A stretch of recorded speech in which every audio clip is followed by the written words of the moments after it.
Hello everyone, how's it going?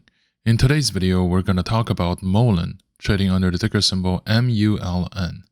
So Mullen has been a very interesting stock to cover recently, with a high volatility providing opportunities and many ongoing projects that can provide narratives for the speculations in the month and years to come. It's also a company that has a difficult time proving to the market that it is a serious player in the sector, and that people can trust it with their money.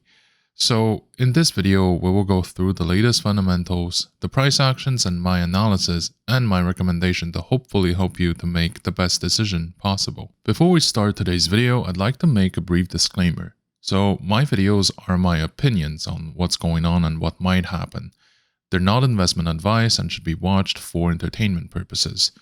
No one can predict the future with certainty, and we can just provide our best guesses of what might happen. My videos are usually prepared the day before the uploading, or sometimes a few days before. So some of them, by the time you see them, are no longer reflecting the latest price actions, but nevertheless, they're still relevant to analyze short-term price momentums. Also, the videos aim to cover the securities as broadly as possible by doing somewhat of a deep dive, or at least deeper than just the price action and the latest news. So we might talk about the long-term tendencies, the shareholder composition, the fundamentals, and other market behaviors.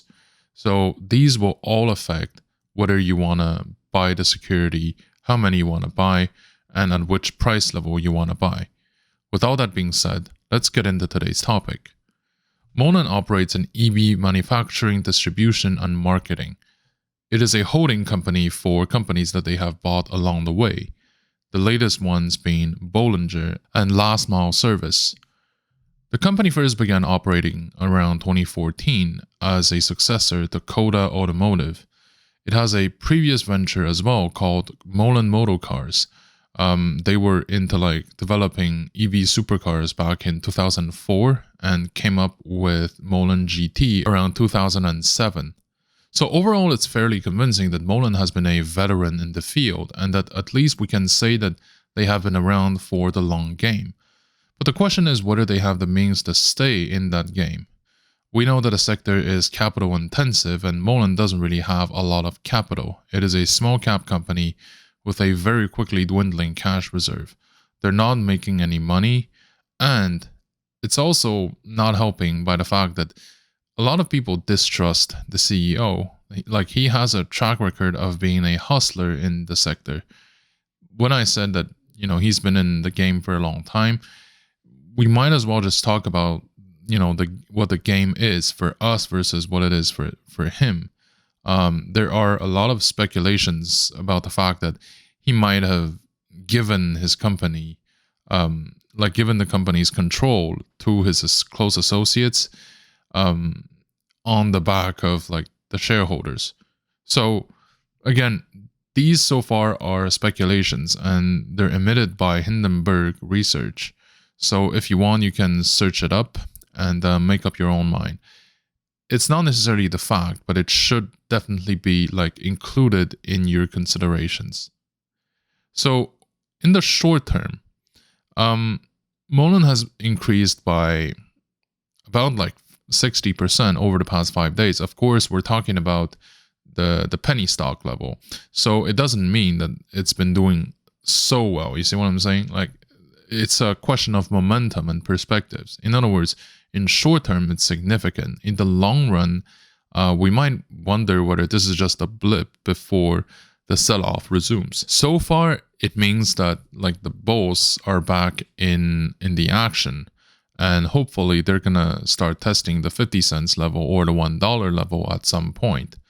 So this is a good stock to trade because it's volatile, but I wouldn't say that it's good or, ripe for investment.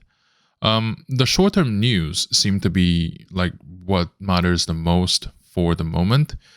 And the effect usually don't last that long, but still, they can set up a tone. So when we look at the long-term price actions, we can see that a company has been mostly bearish over the past few years, eventually trading from between $5 to $10 to around 20 cents. So what this tells us is that Mullen has been hard hit by not only the ongoing stock market downfall, but also by its own operational weaknesses. So this assessment, at some point, people try to change it, especially the CEO, by announcing like multiple projects here and there. It worked for a time. I don't think that at this point it keeps working. Like, we really need to see real results before we trust Mullen with additional capital. I think this is like the market mood. They're currently distributing IGOs in Europe. Let's see how it's going to pan out. Meanwhile, let's not forget that there is still a massive amount of short positions against Mullen. So this might be another one of those potential catalysts. So the online communities have been, I would say, they have changed a lot over the past few months. They were first, talking about the batteries, how it has an amazing battery. Now this seems to have disappeared from like the public discourse. The current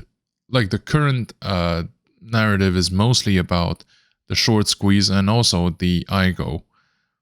There might be other models or there might be other cars provided for specific clients, but so far these haven't really brought that much noise, or these haven't really given a lot of positive momentum to the stock just yet. So I would put these aside. Now, regarding the macroeconomic trends, of course, it remains challenging, not only because there are things that are specific to the sector, such as the interest rates, the supply chains, the fact that right now people might not be so keen on investing in EVs because, it might have been inflated artificially because Tesla took off, but also because there's an overall like mood that is more geared towards recession or preparing for a recession. So people wouldn't be surprised if, the market tanks for a few years. Another factor to look at is how Tesla has been doing. Not so great so far.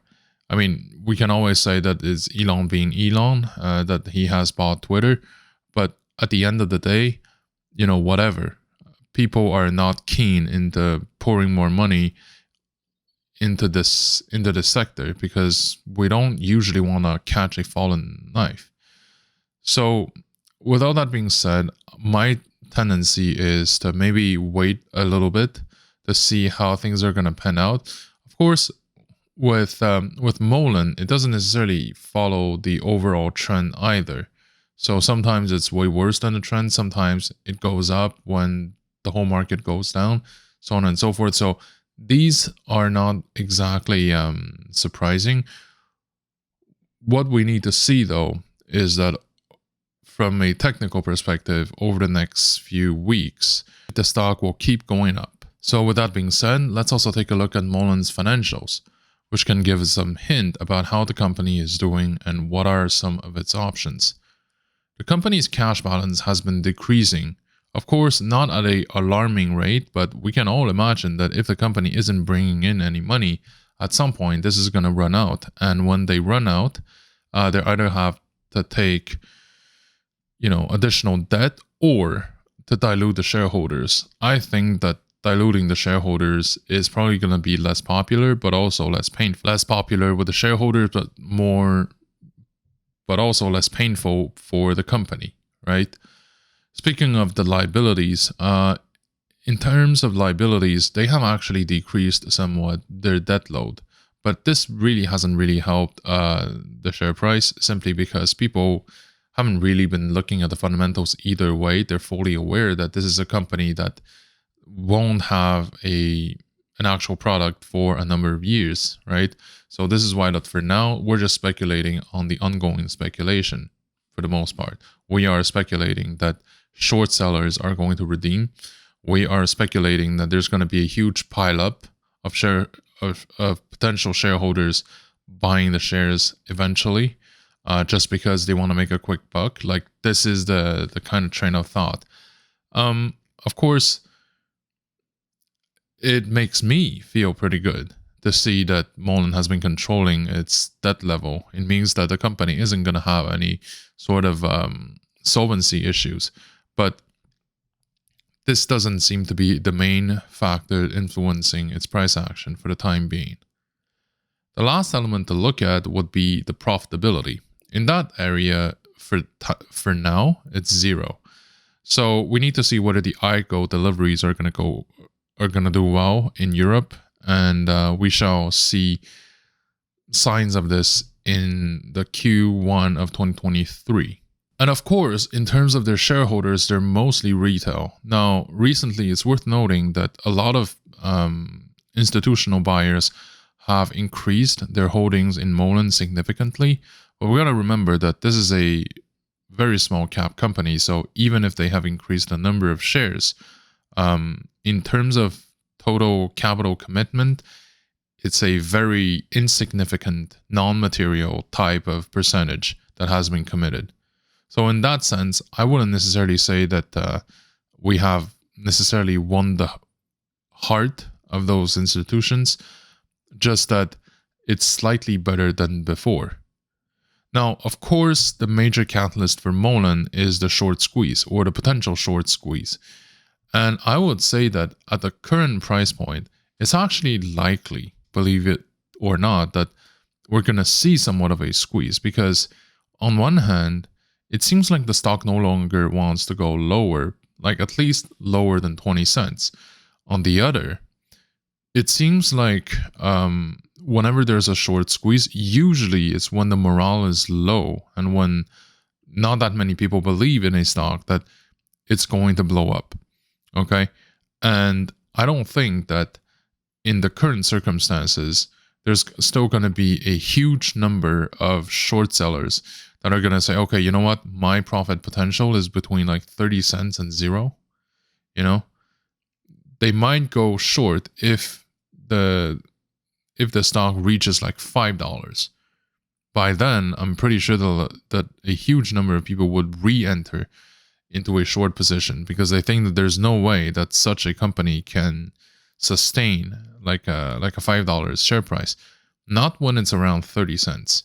So I think that that this is why, if you believe in the potential of a short squeeze, then now might be a good time to start buying. I would recommend to commit an overall exposure between 0.5 to 1% of your portfolio in Mullen, and to hold it for at least a few months and to see whether the short squeeze can happen. And also if the fundamentals can be like it's like a catalyst that's going to trigger a bigger catalyst, you know, that's going to give us the stock takeoff that we were expecting.